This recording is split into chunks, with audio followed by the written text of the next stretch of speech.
Hello दोस्तों, कैसे हैं आप लोग। मैं नागेश कुमार स्वागत करता हूं आपका अपने चैनल गुरुजी नॉलेज वर्ल्ड पर। और आई होप कि आप लोग बहुत अच्छे होंगे, अच्छे से पढ़ाई कर रहे होंगे। ठीक है, प्रॉपरली थिंग्स चल रही होंगी। अभी तक मैंने आपको जो भी क्लासेस प्रोवाइड की हैं वो अच्छे से कंप्लीट कर ली होंगी। एग्जाम्स आने वाले हैं, इसलिए प्रैक्टिस जरूर करिए। जो भी पढ़ाया गया है उसका रिवीजन करते रहिए। ठीक है, अभी तक मैंने लास्ट क्लासेस जो आपको कंप्लीट करके दी हैं वो है एक्टिव पैसिव। तो एक्टिव पैसिव में आई होप कि मुझे नहीं लगता कि अब आपको कोई भी कंफ्यूजन रह गया होगा। अच्छे से आपने एक्टिव पैसिव की क्लासेस पढ़ी हैं और अब बचा नहीं होगा कुछ ऐसा कि जो आपको लगे। बाकी फिर भी अगर आपको लगता है कि कुछ भी कमी रह गई है तो आप मुझको कमेंट में बता सकते हैं। मैं उस कमी को दूर करने के लिए ट्राई करूंगा।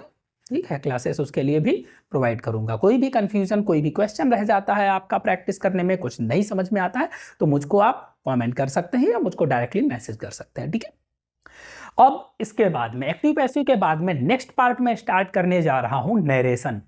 ठीक है, नरेशन को डायरेक्टली अगर आप समझें तो आप इसको कहते हैं डायरेक्ट इनडायरेक्ट। ठीक है, ये एकेडमिक्स में और इसके साथ ही साथ कॉम्पिटेटिव एग्जाम्स में भी पूछा जाता है। कॉम्पिटेटिव एग्जाम्स में भी इसके कई सारे क्वेश्चंस होते हैं और एकेडमिक्स में भी इसके 2 क्वेश्चंस आते हैं। और इसके लिए आपको अच्छे से इसको पढ़ना पड़ता है, समझना पड़ता है। बहुत ही इजी टॉपिक है, आपको आसानी से मैं पढ़ाऊंगा, आसानी से समझ में आएगा। आज मैं आपको सिर्फ इसकी इंट्रोडक्शन क्लास प्रोवाइड करने जा रहा हूं कि आप समझ जाएं कि डायरेक्ट इनडायरेक्ट में क्या होता है और क्या चीजें ध्यान रखनी है। कुछ थिंग्स हैं, कुछ चेंजेस हैं जो आपको मैं आज लिखवाऊंगा और उनको आपको लर्न करना है। वैसे उसमें बहुत ज्यादा थिंग्स नहीं है, एक बार 2 बार रिपीट करेंगे तो आप समझ में आ जाएगा आपको। ठीक है, सो नाउ लेट्स स्टार्ट। तो फर्स्ट थिंग क्या है, नरेशन। नरेशन स्टार्ट कर रहे हैं। ठीक है, नरेशन। और एक बात और कि अगर आप मेरे चैनल पे नए हैं तो चैनल को सब्सक्राइब जरूर कर लीजिए और फ्रेंड सर्किल में शेयर करिए। Okay, narration. अब नरेशन का मतलब क्या है? ठीक है, कि इसमें हम कोई भी बात जब कहते हैं उसके 2 तरीके होते हैं। किसी भी थिंग को कहने के, किसी भी बात को कहने के 2 तरीके होते हैं। पर्सन कितने होते हैं? 3 पर्सन होते हैं। ठीक है, अब 2 पर्सन अगर आपस में बात करते हैं, जैसे मैं और आप आपस में बात कर रहे हैं। ठीक है, अब यही बात आप अपने दोस्त को अगर बताएंगे, जैसे मैंने आपसे कहा, ठीक है, कि डायरेक्ट और इनडायरेक्ट मैं आज आपको पढ़ाने जा रहा हूं। ठीक है, अब यही बात आप अपने किसी दोस्त को अगर बताएंगे तो क्या कहेंगे? तो आप ये कहेंगे कि सर ने कहा था कि वो आज डायरेक्ट इनडायरेक्ट पढ़ाने जा रहे थे। ऐसे ही आप कहेंगे। तो यहां पर देखिए क्या हुआ, टेंस चेंज हो गया और कहने का तरीका बदल गया। तो यही चीज को क्या कहते हैं? इनडायरेक्ट कहते हैं। डायरेक्ट मैं कोई बात आपसे कहता हूं, उसी बात को जब आप किसी अदर पर्सन के सामने रखते हैं तो वो इनडायरेक्ट फॉर्म हो जाती है। Got it? जैसे अगर मैं कहूं, मान लिया ही सेड टू मी, ठीक है, जैसे आई एम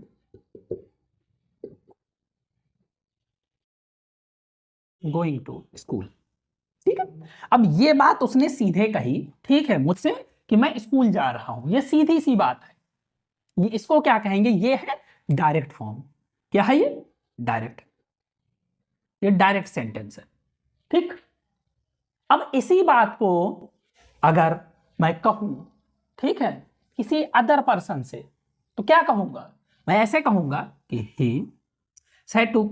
अब ये चेंजेस मैं आगे आपको बताऊंगा कि किसमें कौन सा चेंज होता है। अभी ऐसे ही बता रहा हूं, टोल्ड मी। ठीक है, दैट, ठीक है, subject according he is am are का बाजवर हो जाता है। He was going to school.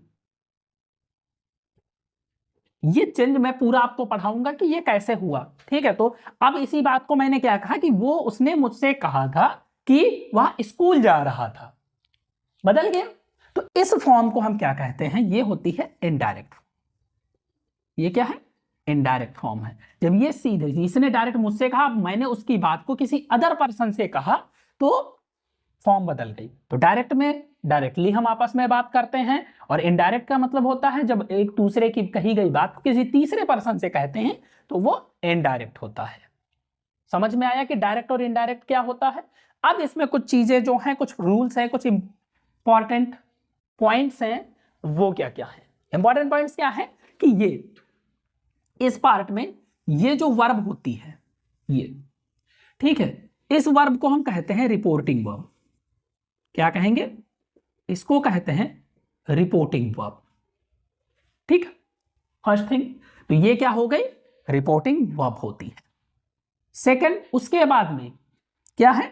ये कॉमा, जो इन्वर्टेड कॉमा के अंदर होता है, क्या है? इन्वर्टेड,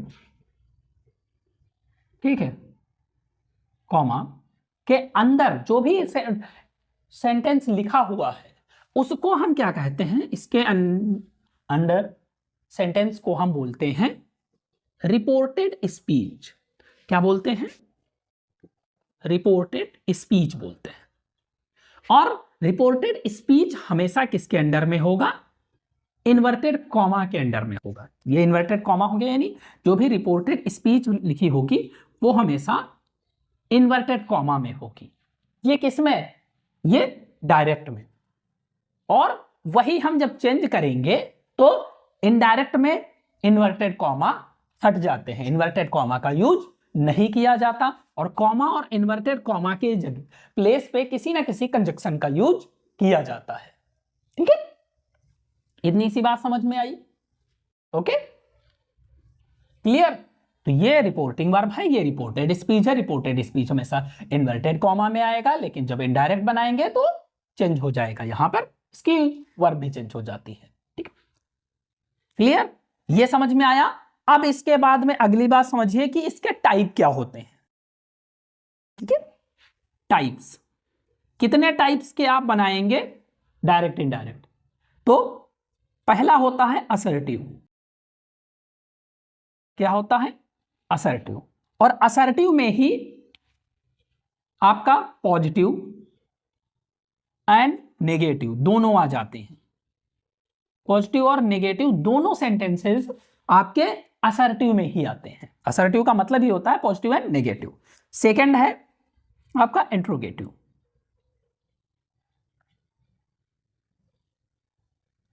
ठीक है, ये इंट्रोगेटिव मतलब दोनों टाइप के इसी में आएंगे, चाहे वो इंट्रोगेटिव हो सिंपल या डबल इंट्रोगेटिव हो।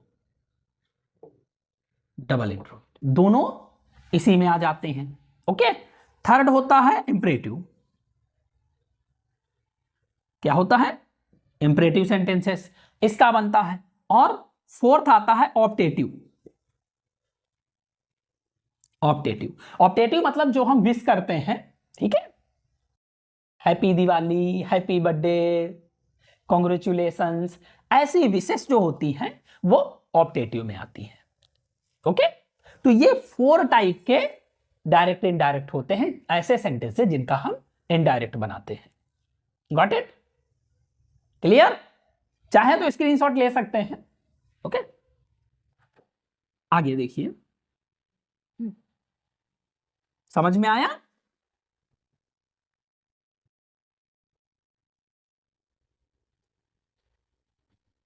अगली चीज इसमें क्या याद रखनी है? Change in tenses. Change in tenses, तो टेंसेस को हम कैसे चेंज करते हैं? जो रिपोर्टेड स्पीच के बीच में टेंस आते हैं उनको हम कैसे चेंज करेंगे? तो होता क्या है, देखिए, जितने भी आपके प्रेजेंट के होते हैं ये सब के सब किस में जाते हैं? पास्ट में जाते हैं। ठीक है, अब प्रेजेंट में कौन कौन से? जैसे आपका आ गया प्रेजेंट इंडेफिनिट, ठीक है, प्रेजेंट कॉन्टिन्यूअस, प्रेजेंट परफेक्ट और प्रेजेंट परफेक्ट कॉन्टिन्यूअस। ठीक है, ये हो गए आपके फोर टेंस। अब ये टेंस जो है रिपोर्टेड स्पीच में जब आते हैं तो इनको हम क्या करते हैं, चेंज कर देते हैं। तो ये प्रेजेंट का किस में हो जाता है, पास्ट में। ये चला जाएगा पास्ट इंडेफिनिट में, ये पास्ट कॉन्टिन्यूअस, ठीक है, ये पास्ट परफेक्ट हो जाता है, और ये past perfect continuous, past perfect continuous, इस तरीके से चेंज हो जाते हैं। लेकिन एक कंडीशन और भी है, इसको आगे देख लीजिए। और पास्ट वाला कहां जाएगा, पास्ट परफेक्ट में जाता है, ठीक है। तो अगर हम पास्ट इंडेफिनिट को चेंज करते हैं तो पास्ट इंडेफिनिट किस में जाएगा, पास्ट परफेक्ट टेंस में, इसमें चेंज होगा। पास्ट कॉन्टिन्यूअस को चेंज करेंगे तो ये हो जाएगा पास्ट परफेक्ट कॉन्टिन्यूअस में, परफेक्ट कॉन्टिन्यूअस में। अब पास्ट परफेक्ट, तो ये तो पास्ट परफेक्ट का पास्ट परफेक्ट ही होगा, इसमें कोई भी चेंज नहीं होगा। तो ये पास्ट कॉन्टिन्यूअस है, पास्ट परफेक्ट कॉन्टिन्यूअस है, तो ये भी पास्ट परफेक्ट कॉन्टिन्यूअस का पास्ट परफेक्ट कॉन्टिन्यूअस ही रहेगा, इसमें भी कोई चेंज नहीं होगा। ओके, लेकिन ये सारे चेंजेस होते कब हैं, ये सारे चेंजेस तभी होंगे जब आपकी रिपोर्टिंग वर्ब क्या है, वो पास्ट में होगी। किस में होगी, रिपोर्टिंग वर्ब अगर आपकी पास्ट में होगी तभी ये सारे टेंस के चेंजेस होते हैं, ठीक है। जैसे एक रूल ये होता है कि अगर रिपोर्टिंग वर्ब क्या है, ये नोट करके लिख लीजिए कि अगर रिपोर्टिंग वर्ब क्या है, प्रेजेंट या फ्यूचर में है, रिपोर्टिंग वर्ब आपकी किस में, प्रेजेंट टेंस या फ्यूचर टेंस में है, फ्यूचर टेंस में है, तो रिपोर्टेड स्पीच का टेंस नहीं बदलेगा, रिपोर्टेड स्पीच का टेंस नहीं बदलेगा,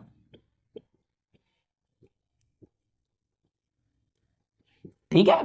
तो रिपोर्टेड स्पीच का टेंस नहीं बदलेगा, कब नहीं बदलेगा, जब रिपोर्टिंग वर्ब आपकी प्रेजेंट टेंस या फ्यूचर टेंस में होगी, यानी से या सेज या फिर विल से या सेल से, ऐसे करके होगी। तो रिपोर्टेड स्पीच का ये जो टेंस चेंज कर रहे हैं ये नहीं होगा, ये सिर्फ तभी होगा जब किसमें है, पास्ट में है। ये सैड लिखा हो, she said, I said, said to me, ठीक है, ऐसे करके तभी ये टेंस चेंज होते हैं। तो ये चेंज इन टेंसेस हो गया, इसका भी स्क्रीनशॉट ले लीजिए, फिर आगे बताते हैं। क्लियर, आगे देखिए।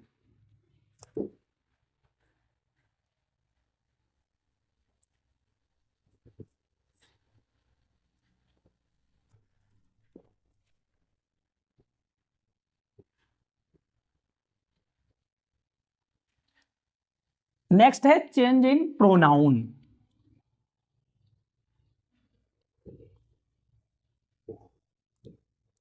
प्रोनाउन में चेंज देखिए कैसे होता है, प्रोनाउन भी तो आएंगे, तो इसके लिए आपको एक वर्ड याद रखना है, क्या होता है, सन।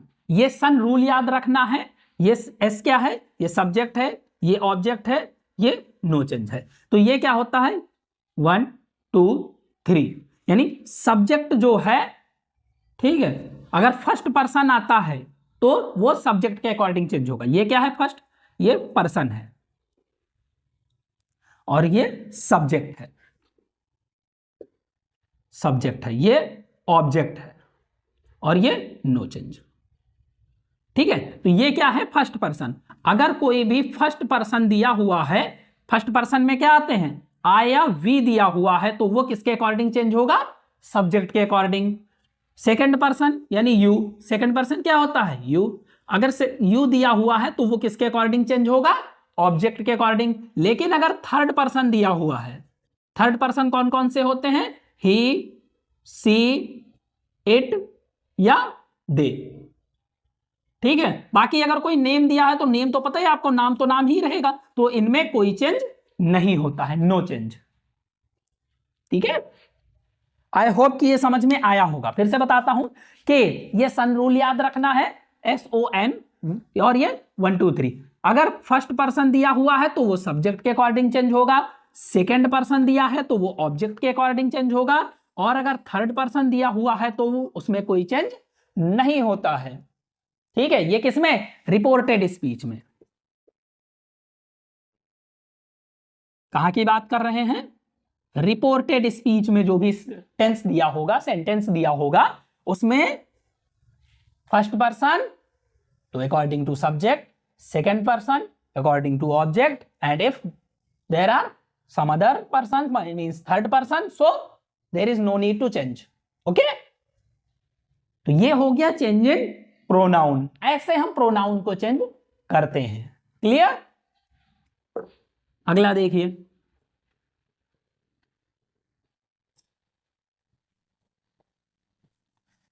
अगला है चेंज इन वर्ड्स। अब कुछ वर्ड्स ऐसे होते हैं जिनको हमें चेंज करना होता है। तो देखिए, जैसे दिस, तो दिस का हो जाता है दैट, दीज, दीज का क्या हो जाएगा? दोज। ऐसे लिख लो, ठीक है, कौन बार बार चेंज करे। दीज का दोज हो जाता है, हेयर का देयर हो जाता है, कम का गो हो जाता है। लेकिन ये इधर से, ये डायरेक्ट में है, ये इनडायरेक्ट में ऐसे ही जाते हैं। अब कहो कि डायरेक्ट में अगर दैट लिखा है या दोज लिखा है, दीज लिखा है, गो लिखा है, तो उसको हम कम, हेयर, दीज, दिस कर दें तो नहीं करेंगे। ये यहां से यहां ही जाएंगे, यहां से यहां नहीं आएंगे। डायरेक्ट से इनडायरेक्ट में, इनडायरेक्ट से वापस डायरेक्ट बना रहे हैं तो इधर से इधर हो जाएगा, लेकिन डायरेक्ट से इनडायरेक्ट बना रहे हैं तो यही वर्ड्स को हम इन वर्ड्स में चेंज करेंगे। ओके अगला देखिए, अगर दिया हुआ है टुडे तो ये क्या हो जाता है? That day. टुडे को किस में चेंज करते हैं? दैट डे में। अगर टुनाइट दिया हुआ है तो ये भी किस में हो जाएगी? दैट नाइट में। सीधी सी बात है। टुडे के लिए दैट, इतना याद रखना है कि टू, ये टू वर्ड जो है ये दैट को रिप्रेजेंट करेगा। अब डे लगा हुआ है उसके साथ तो डे हो जाएगा, नाइट लगी है तो नाइट हो जाएगी। ओके, अगर यस्टरडे दिया हुआ है, क्योंकि ये दिया होता है, यस्टरडे और टुमारो ये दोनों बहुत ज्यादा आपको मिलेंगे।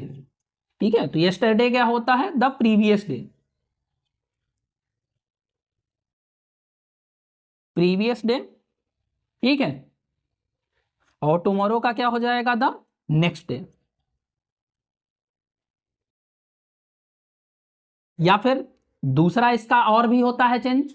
ठीक है, यस्टरडे को और क्या कहेंगे? The day before, the day before. और नेक्स्ट डे को यानी टुमारो को या तो यस्टरडे को द प्रीवियस डे लिखेंगे या द डे बिफोर लिखेंगे। टुमारो में या तो द नेक्स्ट डे या the following day, following day, इस तरीके से इसको लिखेंगे। और अगर अगो दिया हुआ है तो इसको हम बिफोर कर देते हैं। अगो का क्या हो जाता है? बिफोर हो जाता है। क्लियर? I hope. आगे देखिए, और भी कुछ वर्ड्स हैं। ये हो गया, ये दो वर्ड्स हो गए। मॉडल में भी कुछ होती हैं, जैसे मॉडल वर्ब्स आ जाए, जैसे कैन आ जाए तो कैन का क्या हो जाता है? पास्ट में वही कुड। मे है तो मे का माइट। अगर सेल है तो सेल का शुड। और अगर विल है तो विल का वुड हो जाता है। ठीक है, और एक वर्ड और है, जैसे हेंस दिया होगा, अगर जैसे हेयर का देयर हो जाता है, ऐसे हेंस का देंस हो जाता है, हेंस का देंस हो जाता है। और अगर दस दिया हुआ है तो इसका सो हो जाता है। ठीक है, नाउ का देन हो जाता है।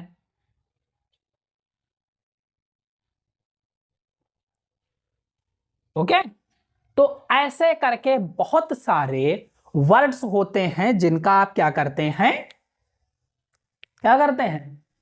इनडायरेक्ट, डायरेक्ट से इनडायरेक्ट बनाते हैं। तो ये वर्ड्स याद रखने हैं कि ये चेंजेस जो हैं आपको देखने हैं, इनको लर्न करना है। कौन कौन से चेंजेस मैंने बताए? Changes in tense, changes in pronoun and changes in words. तो वर्ड्स में 4 तो मॉडल हो गई आपकी, shall, should, will, would, can, could, may, might, ये मॉडल का हो गया। बाकी वर्ब हो गए, वर्ड्स हो गए, नाउ का then, today, that day, tomorrow, the next day, yesterday, the previous day या द डे बिफोर, ऐसे करके हमें यूज करना होता है। Got it? तो ये है बेसिक थिंग, बेसिक इंट्रो हो गया। ये क्या है? इंट्रोडक्शन क्लास है डायरेक्ट इनडायरेक्ट की। तो रिपोर्टिंग वर्ब, रिपोर्टेड स्पीच समझ में आया। इन्वर्टेड कॉमा के अंदर का पार्ट क्या होता है? रिपोर्टेड स्पीच होता है। ओके? डायरेक्ट में दो लोगों के बीच में आपस में डायरेक्टली बात होती है। उसी बात को जब दो में से कोई भी पर्सन किसी अदर पर्सन से कहता है उसी बात को, तो वो इनडायरेक्ट हो जाती है। क्लियर? अब उसी में और रूल, एक ये चीज रूल बहुत जरूरी है याद रखना कि जब भी आपकी रिपोर्टिंग वर्ब प्रेजेंट या फ्यूचर टेंस में होगी तो उसमें रिपोर्टेड स्पीच का टेंस चेंज नहीं होगा। बाकी सारे चेंजेस होंगे, वर्ड्स के सारे चेंजेस होंगे, रिपोर्टिंग वर्ब के भी चेंजेस उसी तरीके से होंगे, लेकिन रिपोर्टेड स्पीच का टेंस चेंज नहीं होगा। प्रोनाउन चेंज होगा, वर्ड्स चेंज होंगे, बट टेंस चेंज नहीं होगा। क्लियर? तो ये इंट्रोडक्शन क्लास रही। अब इसी के बाद मैं आपको assertive and interrogative, then imperative, then optative, चारों टाइप के डायरेक्ट इनडायरेक्ट मैं आपको पढ़ाऊंगा और अच्छे से पढ़ाऊंगा कि आपको कोई भी कंफ्यूजन ना रहे। फिर भी कोई भी कंफ्यूजन रहता है तो आप कमेंट कर सकते हैं। आई होप कि ये आपको समझ में आया होगा। तो इसको रिवाइज करना है, प्रिपेयर करना है। ओके? और नेक्स्ट क्लास में इसके बाद आपको असर्टिव स्टार्ट करूंगा अच्छे से। सो आई होप कि इतना आपको समझ में आया होगा, आपने अच्छे से पढ़ा होगा, क्लास को अच्छे से समझा होगा। बाकी अगर कोई कंफ्यूजन रह गया है, कोई सजेशन देना है तो आप कमेंट कर सकते हैं। और अगर आप मेरे चैनल पे नए हैं तो सब्सक्राइब कर लीजिए, अपने फ्रेंड सर्कल में शेयर कीजिए, सपोर्ट करिए, क्योंकि जिससे मुझे भी मोटिवेशन मिले और मैं और बेटर वे में आपको क्लासेस और अच्छे से अच्छी क्लासेस आपको प्रोवाइड कर सकूँ। So thank you friends, have a nice time.